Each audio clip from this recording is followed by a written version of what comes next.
I'm Professor Mark Anthony Neal. I teach here at Duke in the Department of African and African American Studies and also the Department of English. I will be your host / moderator this afternoon. To my left is Anna Kipervaser. Next to her is the Associate Provost for the Arts. Vice Provost. Vice Provost for the Arts. Scott Lindroth. Don't say that again. To his left is one of my favorite artists, Beverly McIvers, my colleague here at Duke. And then, of course, everybody knows the gentleman on the left, Mr. Grant Hill, Duke 1994. You can say 2000. So we're going to talk a little bit about the arts here at Duke, the impact that the arts at Duke has had on everybody here. We're going to talk about folks here who are in fact artists. And I'll start with you, Anna. Tell the audience a little bit about your practice, about your art, and your connection to Duke in that regard. Well, I am an artist. I'm a filmmaker, painter, printmaker. Primarily the focus of my work for almost the last decade, wow, has been filmmaking, both in the digital and analog medium. I work in HD video and 16, make documentary films, long form and short form, as well as experimental works in the tradition of the avant-garde in the United States. And my connection to Duke, I was in the 2015 class of the MFA in Experimental and Documentary Arts here at Duke. And relatively recently?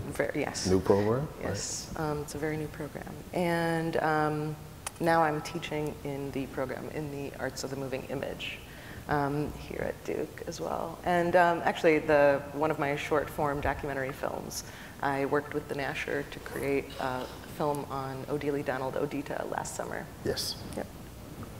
Scott? Well, I've been at Duke since 1990, so it's been a wonderful ride. I'm in the music department, and I'm a composer. But since 2007, I was appointed Vice Provost for the Arts, so now I get to divide my time between advocating for the arts across the university and in the community, as well as teaching in the department. And I have to say, over the 25 years, to see the changes that have taken place in the art scene here on campus, here in Durham, it's just astounding. And we're all thrilled by the trajectory that we're moving in right now. Of course, and I'll speak about it later, we're very, very excited about a big building that's going up across from the National Museum, a new Duke Arts Center that will open in January 2018. So I think it's a real game changer for the arts at Duke, and one that will really, hopefully, shape the campus culture. Beverly? Hi, I'm Beverly McKeever. I'm the Espen Shade Professor of the Practice in the School of Art, Visual Arts, and Art History. I teach painting there, and I'm a practicing artist. So I try to get my students to engage in what it means to be a practicing artist, even though I'd say half of them are non-art majors. But they need to know what it means to be an artist. Grant, we could make the argument that you were an artist for many years on the basketball court. But talk about your relationship to art. Yeah, no, it's been an interesting journey, if you will. I do collect art, collect African American art, and for me, it started really at home. My parents, my father, collected art.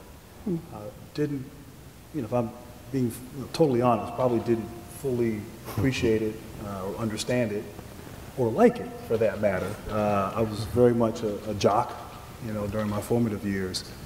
When my dad retired, and bear with me as I take you on this long journey, but when my dad retired, I was 11 years old, 10 years old, and I loved basketball. And he took me to a Final Four, 1984, and the agreement was we would go and we'd partake in all the activities, and we were super fans and so on and so forth, but we had to go to a museum or gallery for an hour every day. Wow. What city was the Final Four in? First one was in Seattle. And so I think I went under duress. And we went to Lexington, we went to Dallas, we went to New Orleans and Kansas City. And you know, my dad collected African American art, African art, Native American art, really third world art was what he gravitated towards. But I think that really kind of got me interested, sort of having that exposure at that time.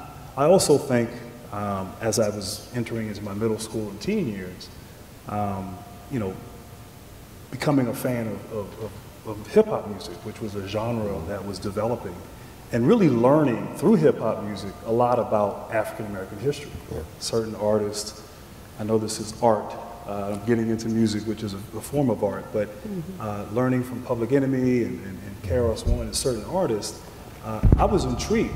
And really, quite frankly, in high school, did not know about all these contributions to American history. All I really knew about was Martin Luther King and, you know, maybe a sentence on Malcolm X. So as I came to Duke, and all of a sudden you have professors like Raymond Gavins and John Hope Franklin, who are just exceptional historians and African American historians. You know, I became infatuated with our history, particularly the Harlem Renaissance era and time. And so as I moved forward into the MBA and had the resources to really begin to educate myself and to acquire art, I really kind of focused in on that time frame and began collecting and kind of looked up in a very short period of time and realized, wow, I put together a nice collection and it's something that I'm passionate about. My wife is as well. She's an artist in her own right, and it's a great hobby, a great exercise that we get a lot of fulfillment and satisfaction from. Talk about when you first imagined yourself as a collector. What was the first piece that you bought for yourself? Yes, well, that's where maybe there is a Duke connection. My junior year, I moved off campus and over by South Square Mall. I lived with Tony Lang and Thomas Hill, two of my teammates on the basketball team. And I went to the old South Square Mall, which obviously is no longer there. And I bought an Ernie Barnes print. So Ernie Barnes was an African-American artist. He was a former NFL football player. He was from Durham. He is from Durham, or excuse me, was from Durham. He's passed away. And sort of, I knew at the time, and I was familiar with his artwork because they featured it on the television show Good Times, which was a big show back in the 70s and 80s. And the piece was called Duke Fast Break. So it was commissioned by the Durham mayor, who I can't recall his name, but in 1985, he made a piece of the Duke basketball team in Cameron, playing against North Carolina. I'm assuming beating North Carolina, and featuring Johnny Dawkins finishing at the basket. So I had that print, and I had it in my apartment, and I was very proud of that print. And so that was my first official purchase of art, and really sort of sparked something that now my wife is like, okay, can we slow it? Like, you know, let's not buy every piece that's available. And but it's something I do really enjoy. Anna, you've had the experience of going through the MFA program and now also on the other side, if you will, instructing students. What has your experience been at Duke around the ALS program on both sides of that experience?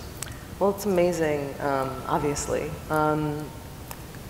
You know, when I came to Duke, starting my MFA, I was not only impressed, but overwhelmed by all the resources that were available to me, and all of the resources that I didn't know how to access, even though I knew they existed.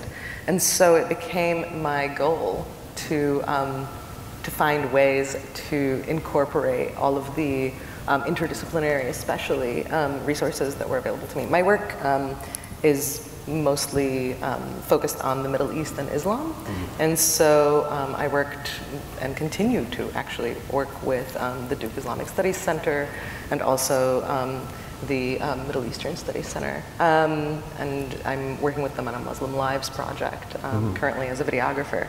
And so now, you know, as a student, working with the instructors and with my cohort continues to inform the work that I'm making today and continues to inform collaborations. Traveled with several of the folks that I was in school with to create exhibitions and to curate exhibitions as well. And now as an instructor, those collaborations continue now with students, and being able to not only point them in the directions in which their work is heading, but also to be able to guide them and create the appropriate set of circumstances that are necessary for the creation of the work. So it's been really enlightening and really warm to be here at Duke. And you know, I continue to look forward to the new Duke Arts building because that will expand the reach that we have. Yeah. Beverly, you know, folks love art. They love being in contact with artists. I don't think most folks know what the day-to-day is as a working artist, right? And you're both a working artist and a teaching artist, right? You're doing both of these things. What does your day-to-day look like? You know, creating and then teaching creation. Right. The truth? The truth. Well, you know, a long time ago I discovered that I was not a morning person.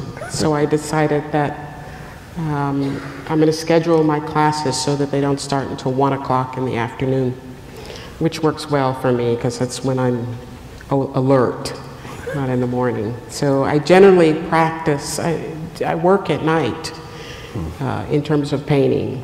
So I teach from 1:30 to about 4:30. And then my studio, I have a lovely studio in Smith Warehouse, which is just down the hall from the painting studio. And I generally go there and after class, and I stay there, usually bring my dinner with me, and I stay in the studio until about 10 or 11 o'clock at night. So there's no one else in the building, so I pretend like the whole building is mine. And it's very safe. Sometimes it's even hard for me to get out of the building, it's so safe. But it's fantastic. And I try to teach my students, even though they are not, all of them are not practicing artists, I want to teach them what it means to be a practicing artist, because it provides them with a different respect for the artwork that's hanging on their walls or their parents' walls, so that they look at it and they say, God, I know how hard it is to make that. I know what it takes as an artist to actually, you know, apply paint to canvas and make decisions about composition and color and paint, etc. So that's really, really important to me. And I think that even for the students that are mine, that are pre-med students, it allows them to, you know, perhaps become collectors or be on a museum board or give back to the arts in a way that is fruitful for working artists. You have a closer relationship to purse strings, Scott, than most of us here, at least around the arts. How do you imagine the future of arts at Duke, you know, in the short term? You know, what kind of initiatives would you like to see? You know, we're fortunate with African American Studies, we're collaborating on a project this year. Fantastic, yeah. We have a Grammy Award-winning producer, Patrick Douthit, Ninth Wonder, who's teaching a production class here at Duke this semester, 12 students. And it is part of a vision, I think, that Scott has and shares with many other folks here about expanding the idea of what the arts are. You know, what would you like to see happen in the short term?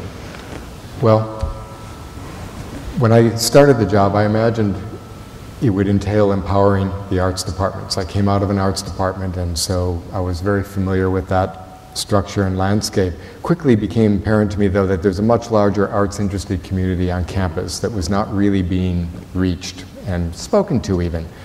And so it really, as vice provost, was trying to figure out how to reach that community and what kinds of projects could we do to engage them. A couple ways we tried to do this. We started the Duke Arts Festival. I remember that first year was just to bring those student artists out of hiding, really. And, you know, let's do a big exhibit of visual art in the Bryan Center. Let's get pop-up performances of music, dance, and theater around campus, just to begin to get a handle of who's out there and who might be interested in the arts. That actually really helped because it led to more student activism in the arts. So we have a wonderful organization now called Do Arts that coordinates the 70 student arts groups on campus, and they speak with one voice, and it really helps me advocate for getting new programs and facilities. So that allowed us to open up a student arts annex, which it's open 24/7 all week. There's 1,600 visits a month, 90 hours of dance rehearsal every week. And so again, it just helps bring a sense of community to these artists around campus. To try to get to your question though, I mean, I'm trying to figure out like how we can reposition the arts from being at the kind of the margins of the curriculum and the culture of campus and bring it more into the center of that experience for students. And what gave me a hint is our Artist in Residence program. When we started this about 10 years ago, of course, the arts departments were very much engaged in hosting artists in residence, Duke performances, the National Museum, very much engaged. But what surprised me is when math and statistics, chemistry, the Duke Institute for Brain Sciences, public policy, they all were started hosting artists in residence. And that signaled to me that the arts could play a different role here on campus, one where it's really a partner in academic inquiry, or it can be a way that students could bring their arts interests together with their other interests, professional or academic. And that is something that we're really focusing in on right now, and that we think the Arts Center is going to facilitate. One of the things here at Duke that really bears your imprint in terms of your leadership, Scott, is Duke Performances. Yeah. And you mentioned the Artist in Residence, Duke Performances, which is directed by Aaron Greenwald. The number of visiting artists who come through and will sit in classes. Right. We'll have public conversations that's accessible to both campus and also community. We're hosting next one with Publishing Scholars next Thursday with the great spoken word poet Saul Williams. Ninth Wonder and I are looking forward to Talib Kweli coming, to class and giving a couple of concerts and talking to other folks in the spring. One of the things I think that's important about Duke Performances is that it is also the way that the larger community, besides Duke basketball, connects to the university. Absolutely. Talk about how important it has been to use Duke Performances. I mean, because one of the things about Aaron's leadership, it's like having the New York art scene. Right. And I say the same thing about what Trevor Schoonmaker has done over the Nasher. Right. It's created a kind of, and I'm a New Yorker, I'm from the Bronx, so it's created a New York art scene here in Little Durham that I don't think enough students take advantage of, but the community does take advantage Absolutely. of. Absolutely. I mean, one thing that I think is different about Duke Performances, which is our performing arts presenting organization here, is that most university presenters, they present on campus. At UNC, they have the Memorial Hall Auditorium and all of their events take place there. Duke Performances is on campus and it's all over Durham. They presented, at many different venues downtown. And so he captures a wider community through that kind of engagement. And the venues are anything from the 2,800 seat Durham Performing Arts Center to like the 200 or 150 seat Motorco. So he can take a chance, he can bring in many different kinds of artists that will have different kinds of audience and have the right venue for those artists, and allows him to be in some ways much more adventurous and much more eclectic than another organization that has to fill a 2,000 seat hall every week.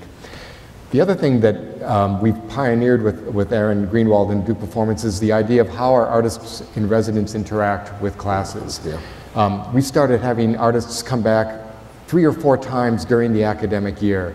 So that gives the undergraduate taking a class in painting or in music or in theater or dance, you have that initial exposure, you have time to reflect, to revise, to rework, and then you come back again and again.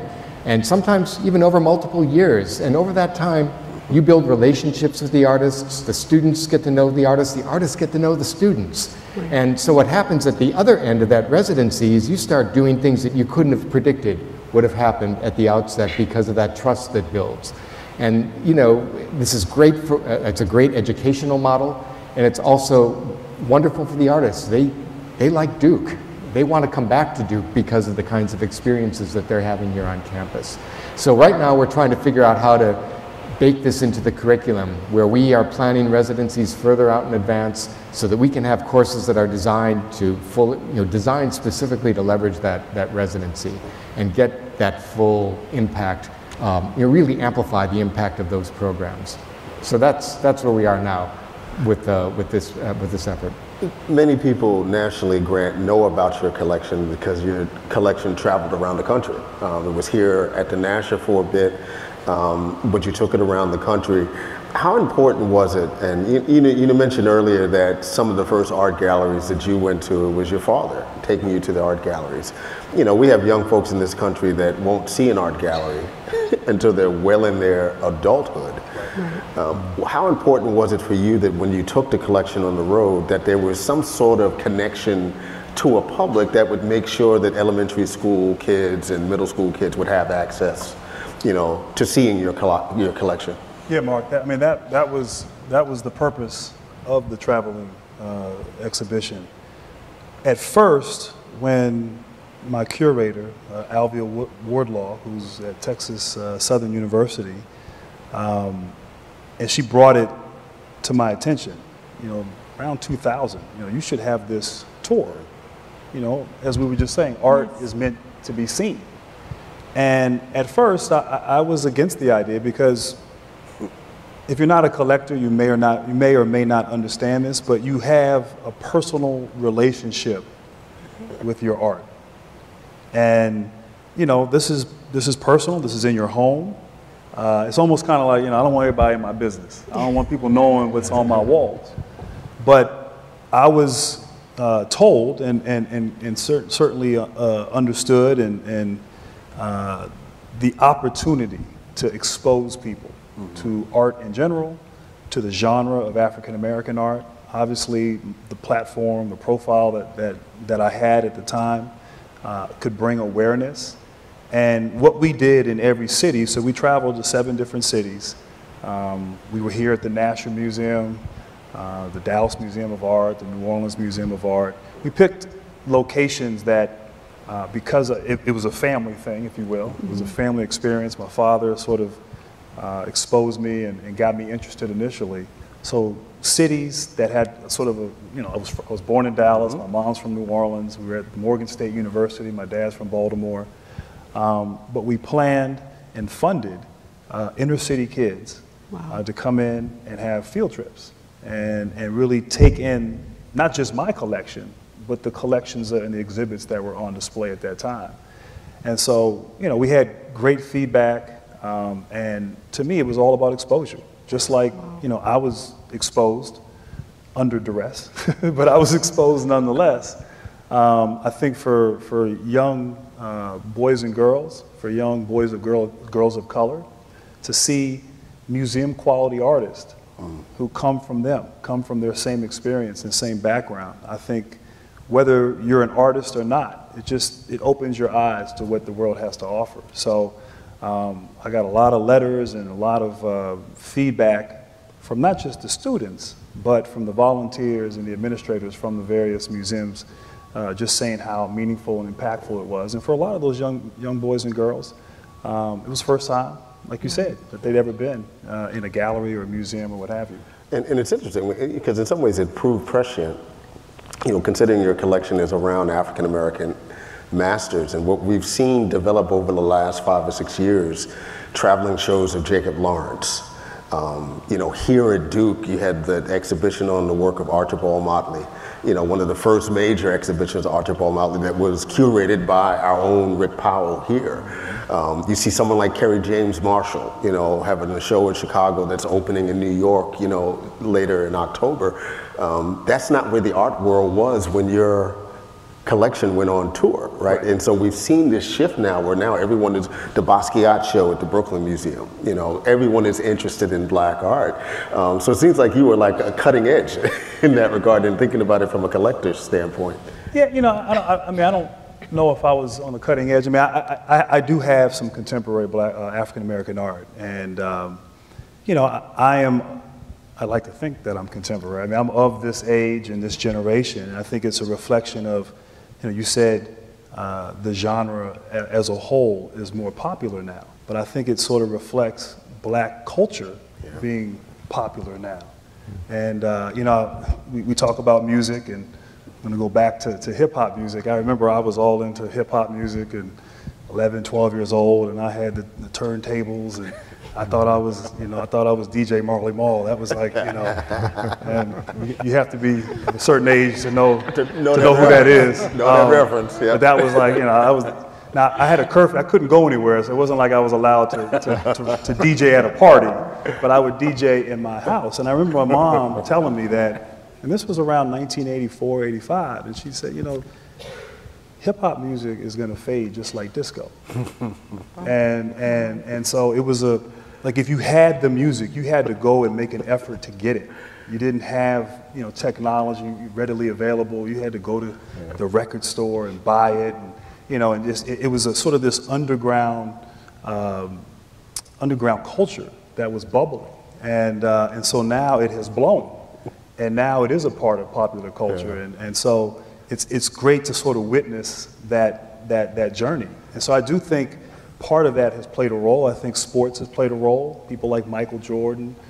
So there's a lot of reasons for that, and you're probably more of an expert on it. I mean, I'm just thinking, you know, 20 years later, you know, the rapper or 30 years later, the rapper Jay-Z, you know, is worth $500 million and one of the biggest art collectors, you know, amongst, you know, folks under the age of 50 in the country, right? So, you know, not only was hip hop art, but hip hop also recognizes art, right? You know, and more traditional forms of it. You know, Anna, your practice is multi-platform, and one of the things, of course, you're doing is stuff around digital, and digital has allowed for filmmakers, videographers, even traditional visual artists to now have an outreach with their work that was impossible before broadband, that was impossible before YouTube. I think about the Art 21 channel on YouTube, and being able to see this incredible piece that Carrie Mae Weems, you know, just debuted up at Yale, that I would have never been able to see if not for being able to watch the Art 21 channel on YouTube. How has that changed the way that you think about your work reaching a larger public? Well, I think it's complicated, right? Because when you look at something on YouTube or on Vimeo, you don't have scale, right? You don't have scale, and it also, you know, your internet connection isn't stable, no matter how high speed it is. Yeah.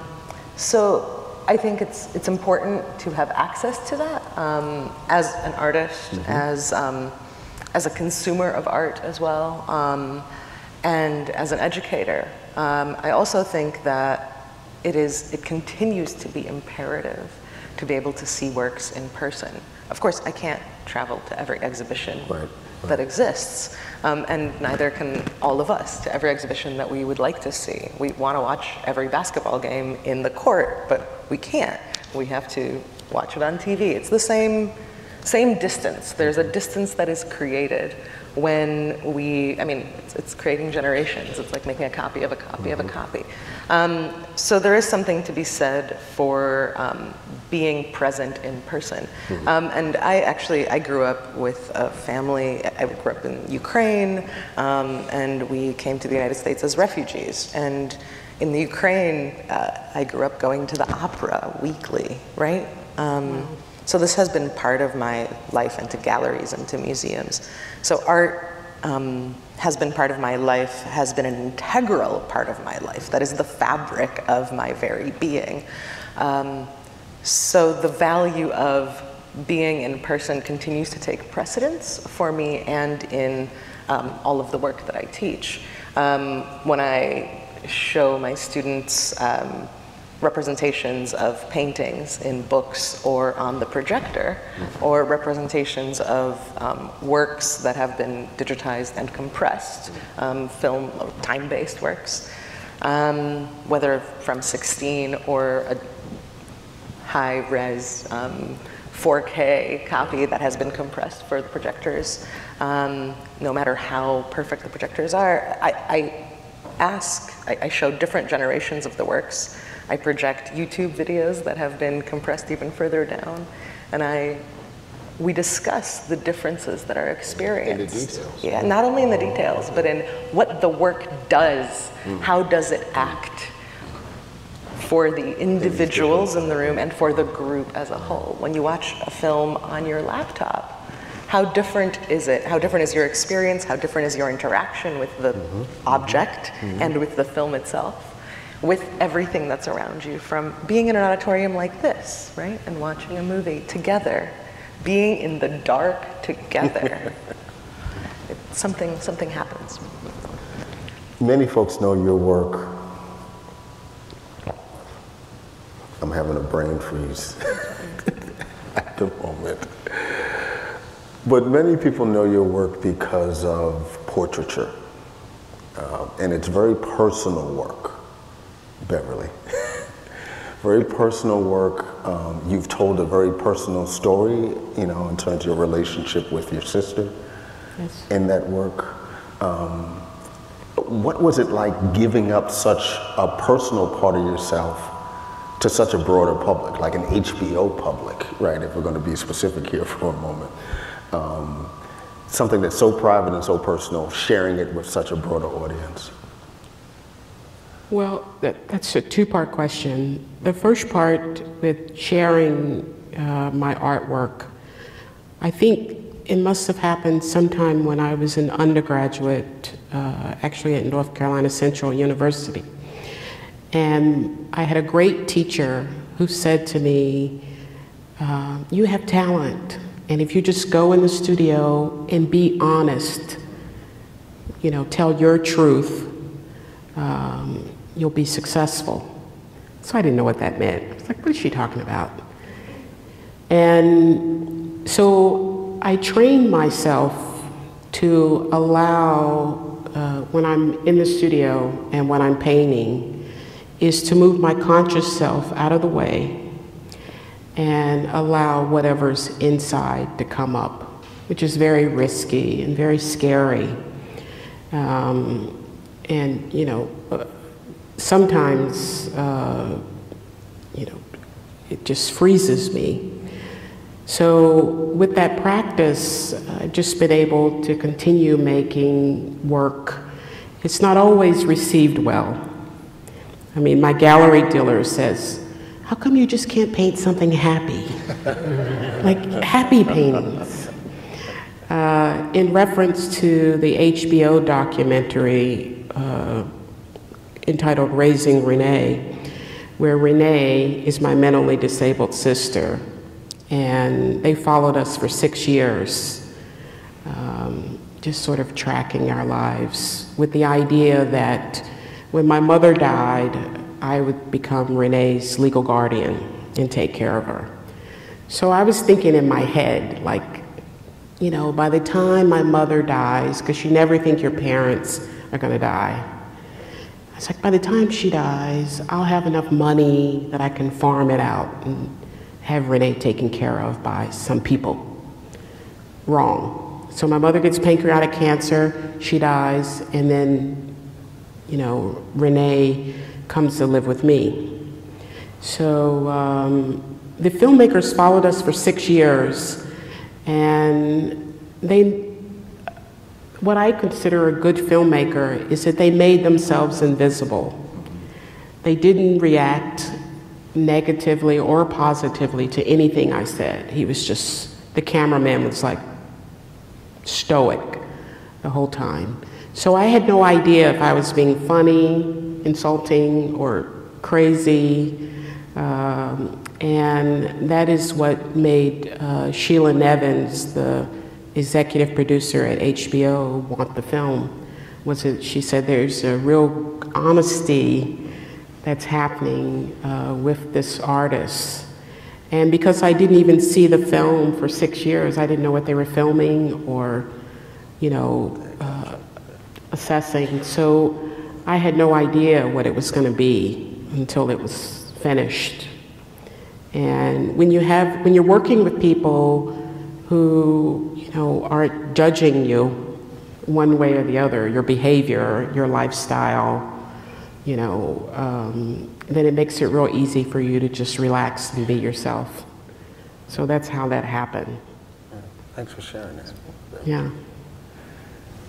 I'm going to ask the panel one more question before we open it up to the audience. Imagine us sitting back on this stage 20 years from now. God I hope we have liquor.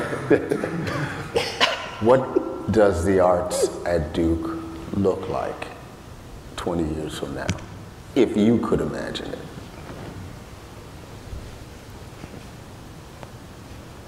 Can I start that one? Like I said, I would love to see Duke known as a place for the arts. The way it's known for basketball, the way it's known for medicine, the way it's known for research, that here's a place where the arts are taken seriously, and that students will have access, that departments all across campus are interested in and participating in the arts, that the arts are really a part of everybody's experience on campus. That we continue to build on what we're doing now with visiting artists and the Nasher and Duke performances, and then the amazing faculty who are bringing artists to campus on their own, through their own initiative to make it part of their teaching. For me, that's what I would love to see, that is part of the Duke brand. I would love for the painting department to grow and offer painting as a degree. That would be fabulous. And perhaps even a master's degree in painting. Yes. Yeah, on the same note as where Beverly's going, the same goes for the moving image and all media. If there's an MFA in experimental documentary arts, it would be ideal for there to be a BFA. Right. And not just in filmmaking or just in painting, but in all of the visual arts. Yes. It is, if we're bringing, and we are currently bringing a lot of artists to campus, and I think not only to reinforce that, but to have it grow, to have students who are interested. Last semester in the spring I had 3 students who were seniors who were taking their first arts class, who were so excited and were wishing that they were able to have started much earlier and were able to focus much more on the arts. And I'm sure you experience that as well. Absolutely. Every day. Yeah. Great. I think, I think the perception of Duke is of excellence. And I think I agree that with Scott, that it should be part of our university and part of our brand. And I believe it can and it will. I also think in terms of trying to envision what that looks like, it's interesting. You define arts, and I think that's an evolving definition. I think it was fine arts, performing arts, music, dance, theater. Right. Spoken word is now an artistic expression. I was at the Hyde Museum in Atlanta this summer, and they had the culture of sneaker exhibit at the Hyde. And actually, one of my shoes I was surprised to see was there, and it was autographed. It didn't look like my autograph, but don't tell anybody. But to think that would be on display and a part of an exhibit. Sneakers. And so I think the definition will evolve and change, over the course of the next 20 years. And it would be great and I think Duke can and should be right there leading the way. Just to pick up on that, one of the things I love to see happening, when I was in school, a violinist was a classical music violinist, and that was it. Today, you have violinists who can improvise, and that's almost, if you want to be a professional violinist, you better be able to improvise, because that's what the world is now. So what kind of visiting artists do we want to bring to campus? We want to bring in visiting artists who set that model. And so that art isn't just something like, you know, you're playing the same old, it's beautiful stuff, I love it, but it is changing, its meanings are changing, its context is changing, and, you know, those guys who wrote that music, they could improvise, and why aren't we doing that today? So, I mean, you're absolutely right, Grant. I mean, that we have to, it's not only a connoisseurship of fixed, you know, objects that we revere, but it is a living thing that is constantly changing, and we bring new meanings to that work we love every day, and new practices, ways of approaching and engaging with it. How do we bring that into the curriculum? That's a challenge, but that is something that I would love to see as part of an invigoration of the arts here in 20 years. One more comment. Yep. Swiss Beatz, Alicia Keys' husband, has purchased the rights of a few Basquiat paintings so that he can decorate tennis shoes with Basquiat art. Basquiat art. Cool. Smart. Yeah. We'll open this up to the audience now. There are microphones in the front. I expect a question from the class of '94. At least one.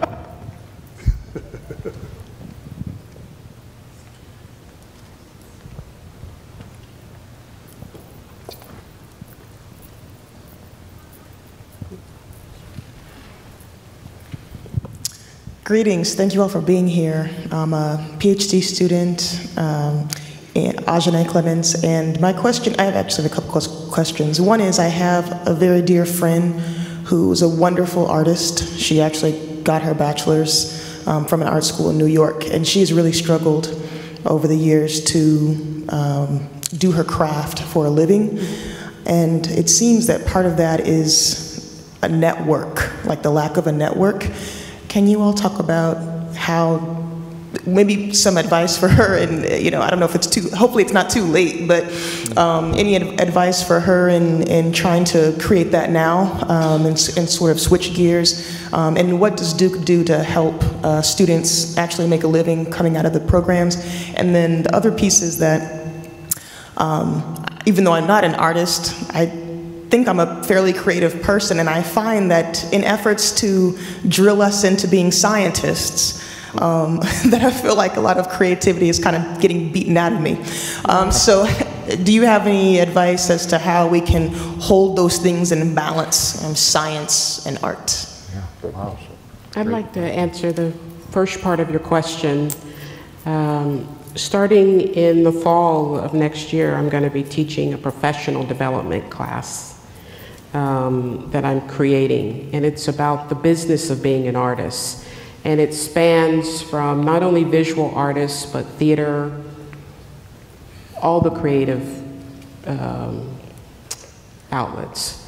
And one of the things that I'm going to be teaching is negotiation skills, goal setting, writing a business plan, and you know, things like that, which I think artists need. I mean, technically, if you're an artist, you are a small business and you're the boss, and therefore you need a business plan, and you need to know how to run your art as a business. So we're going to be teaching that in the fall of next year. I'll jump in here.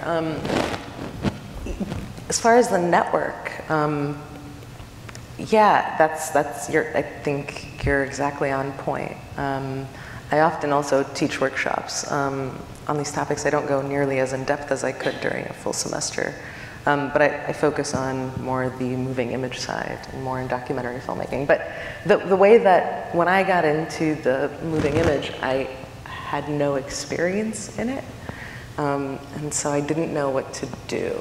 And so I may have been in a similar position to your friend where I did not have a network. And so I found that the best mode of action was to not be shy, and I understand that your friend is probably not in a university program right now, right? Yeah, so not be shy and reach out to professors and in her local university, or reach out to current students in a program that she's interested in. And thereby an immediate cohort is developed. She's turned on to all of the happenings around town and on campus. And then those connections foster further connections and breed and expand further. As far as your second question, I'll start on that. The, art making, as Beverly was saying earlier, is a daily practice. Even on days where my responsibilities in other realms of my life take precedence, and I don't get in the studio for the 8 to 12 hours that I require, there is no choice. I have to be in the studio for at least 2 hours every day. And so it's a matter of daily practice. When I was, I did my undergrad in painting, and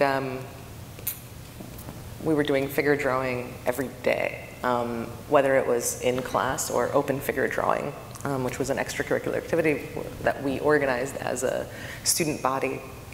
And I'm lucky enough to teach figure drawing here at Duke through the Arts Annex, actually, through workshops. And again, most of the students that come have little or no experience in the arts, and they're excited and interested.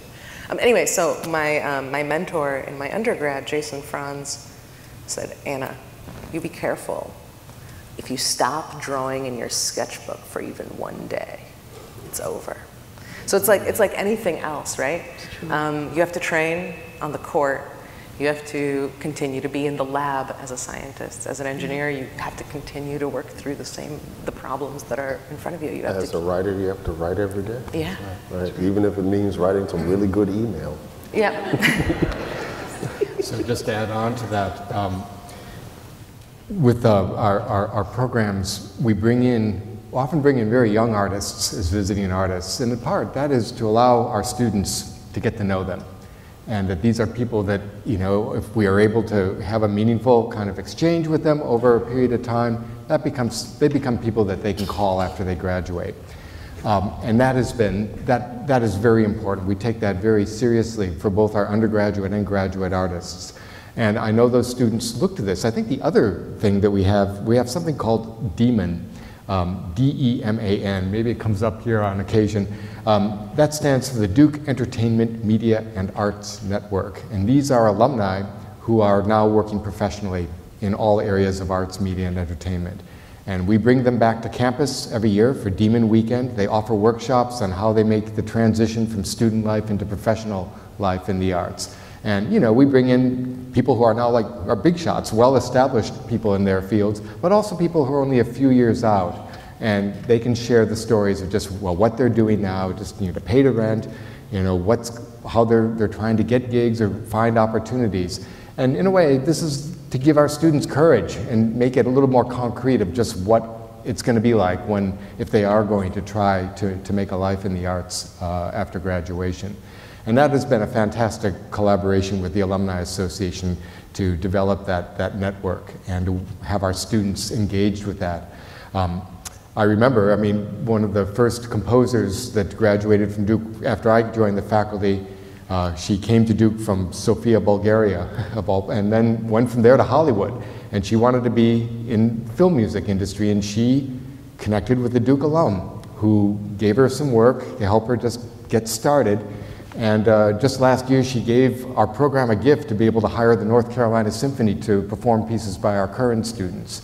So it came back to us, right. And our faith in her and whatever we could do to help her find her way in the profession. She's very grateful as a consequence of that. And so that's something we're trying to build, that network that goes beyond graduation. So our arts interested students, it's not going to be easy, it's not going to be a sure path by any means, but at least they can have some models of people who've struck out in the same direction. Yeah, I was just, you guys have pretty much covered everything. But one thing I encourage and assuming your friend is connected here as an alum of Duke University, I encourage everybody to stay connected, to stay engaged, and to use Duke as a resource. Yeah. There is definitely a network within the art community. And inevitably, there's somebody out there of the 161,000 Duke alum who can help and be a valuable resource. And that really goes, across any industry, but particularly in art. And so I think staying engaged with the alumni office, using Duke as a resource can really help make those connections and relationships. And you can find a Duke graduate, someone part of the Duke family, part of the Duke network all over the world. So I always encourage that. And then to your point about the discipline of your craft. My wife is a singer, and she's been singing 20 years. She started when she was 5. And I had to say that in case she's here. But what I've noticed with her, and my wife, like most artists, I assume, likes to explore love and relationships and the many depths and what that is. And so sometimes when she's creating, I have to be careful, like make sure everything's good. Are we in good standing? I don't want my mistake or whatever to come out in your song. But she's not creating music all the time, but she's constantly writing. She's keeping a journal. What she's feeling. Maybe it's from watching a movie.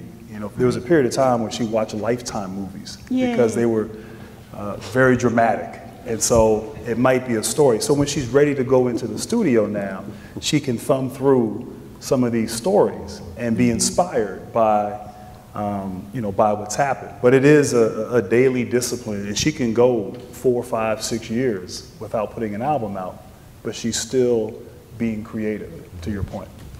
Just wanted to add on a little bit to this idea of maintaining the practice, and Anna referred to it too. We have now a series of workshops. They're offered all through the academic year, different evenings of the week, in painting, drawing, ceramics, screen printing, photography, and they're free. You just show up, and they're at the Student Arts Annex, and those have been very popular. It's called Duke Create, and maybe you've seen some signs around campus. When the Arts Center opens, we're going to have additional workshops, that are going to be hosted there.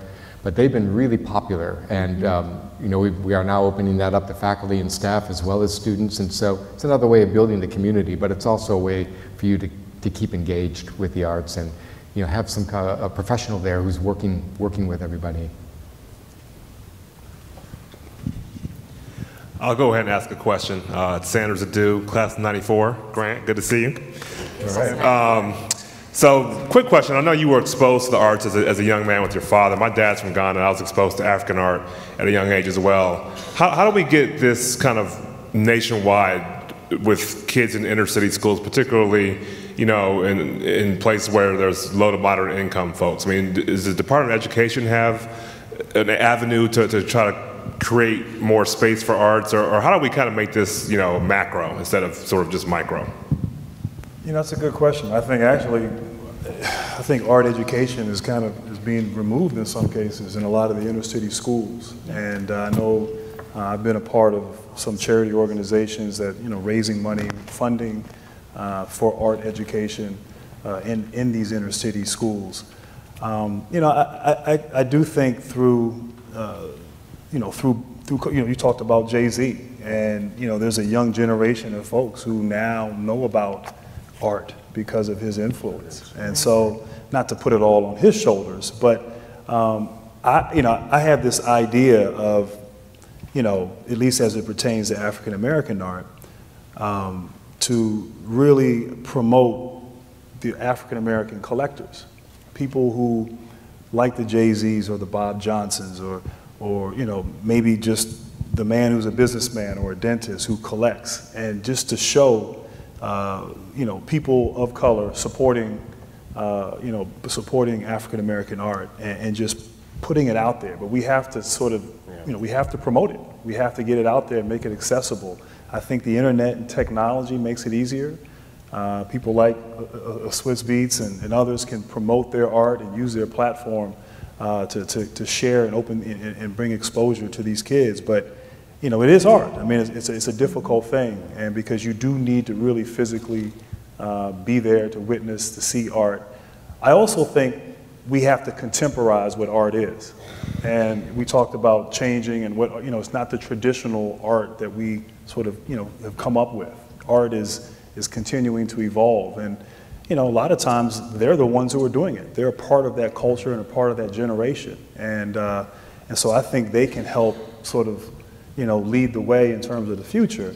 But we, you know, it's important, I think, to nurture that talent that's there. And part of it is exposure. And I don't pretend to have all the answers, but I know I had an exhibition I was a part of, and I donated 2 Romare Bearden pieces that I have. And there was a retrospective at the National Gallery of Art. It was in 2001. Wow. And it was a really powerful exhibition to be, you know, to have it there at the National. It was a pivotal point for the genre. And you get there, and all the collectors were white.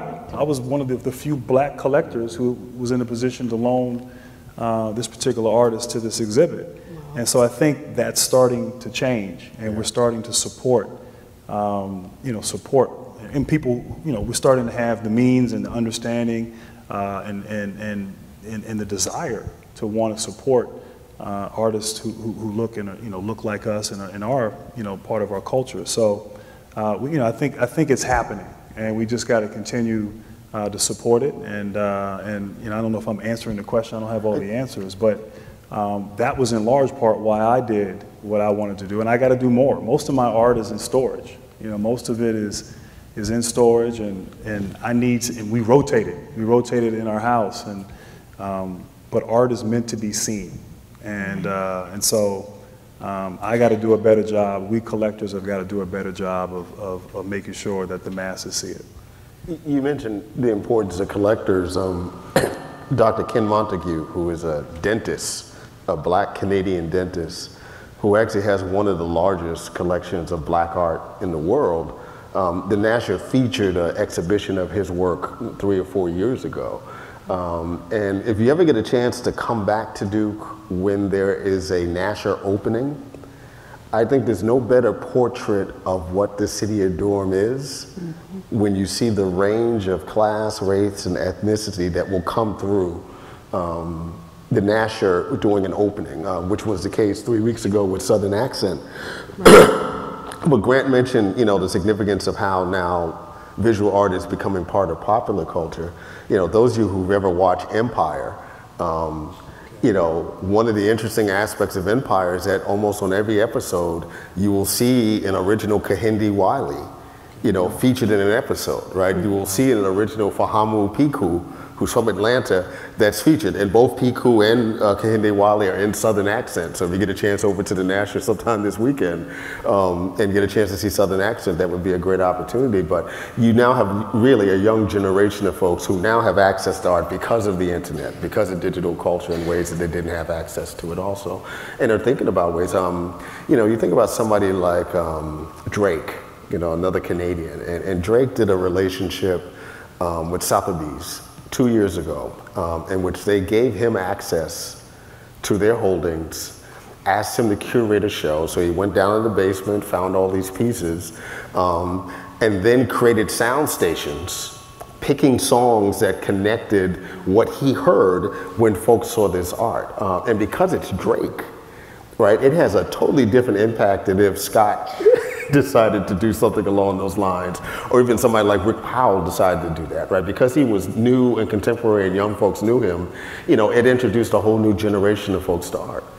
You know, it's interesting. I mean, most of my art, it's African-American masters. And, you know, I always say that, you know, art is history. And in large part, that's why I collect. It's a snapshot of what, you know, of that time period. And so much of it was in a very rural setting, or it was in a very urban setting. And, you know, the migration north and sort of capturing that spirit, that energy of that time. But that spirit and energy is so different than the spirit and energy now. And a lot of the contemporary African American artists, whereas their predecessors, it was very subtle, it was very, now they're in your face. And I really do think it's part of the spirit of that generation where, we feel we can accomplish anything. And it's the spirit of hip hop. I mean, you create a genre out of nothing. And now it's part of popular culture. And so I think anyone who's of my age is influenced by that, regardless of whether whatever nationality you are. That's a part of popular culture. And so, it's quite fascinating, the many creative and innovative art forms that are being done by a lot of these, hip-hop artists, performance artists, spoken word, so on and so forth. I'm going to take that one last question right there. Hi, I'm Cindy Yag Howard. I'm a physician. I'm a dermatologist, a dermatologic surgeon in Naples, Florida. And I graduated in the class of 1986. And I would like to just comment on the fact that I feel like, unfortunately, when you get sucked up into the vortex of being a physician, you lose, your entire life becomes consumed with science.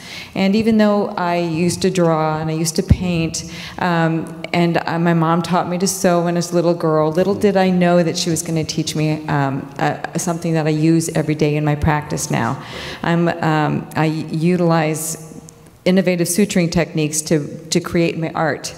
And it took me 20 years of being in practice to realize that I'm actually an artist in what I do. So I created a course that I teach at the American Academy of Dermatology called The Human Face as Living and Functional Art.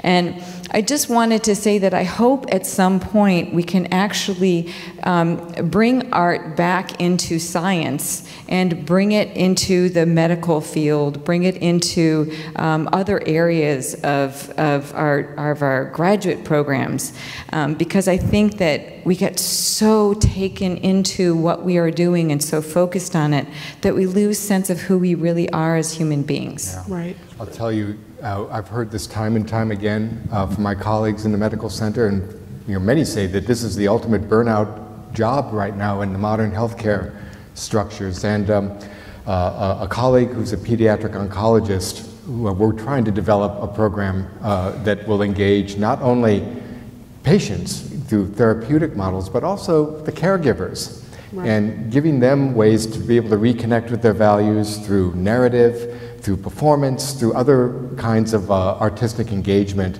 just to help reaffirm their values. What are the larger values that are driving them and are keeping them engaged in this practice? And we'd love to find a way to get it into the actual curriculum of the medical center. But for now, there is a large and interested group of physicians in the medical center who share this, your concern. And I hope we can figure something out along those lines, because certainly that would meet the interests of our undergraduates as well. Grant, Beverly, Scott, Anna, thank you for your time this afternoon. Thank you. Bravo.